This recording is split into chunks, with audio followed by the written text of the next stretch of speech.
The highest-level U.S. delegation to Cuba in 35 years begins talks on January 21 aimed at restoring diplomatic ties and eventually normalizing relations between two adversaries who have been locked in Cold War-era hostilities.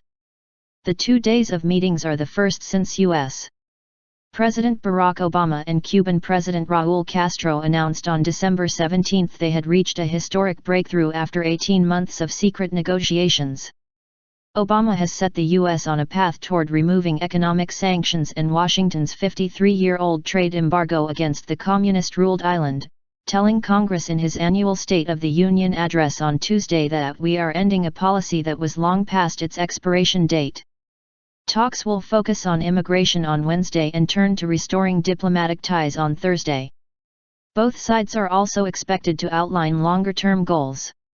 While Cuba will seek the repeal of Washington's 53-year-old economic embargo and ask to be removed from the U.S. list of state sponsors of terrorism, the Americans will press the one-party state for greater human rights. On immigration, Cuba has said it will protest U.S. laws that welcome Cubans into the United States once they set foot on American soil, an exceptional policy that Cuba says promotes people trafficking and dangerous journeys across the Florida Straits on flimsy vessels. Obama has the executive authority to restore diplomatic ties but needs the Republican-controlled Congress to lift the economic embargo.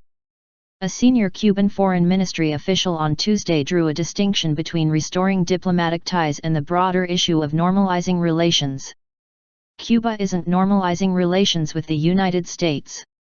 Cuba is re-establishing diplomatic relations with the United States. The normalization of relations is a much longer process and much more complicated process, the official told reporters, speaking on condition of anonymity. The official said normal relations would require the United States to lift the embargo, remove Cuba from terrorism list and stop recruiting Cuban doctors to defect.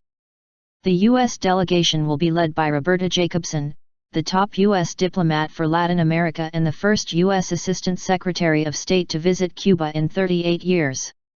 A U.S. official of similar rank visited Cuba 35 years ago.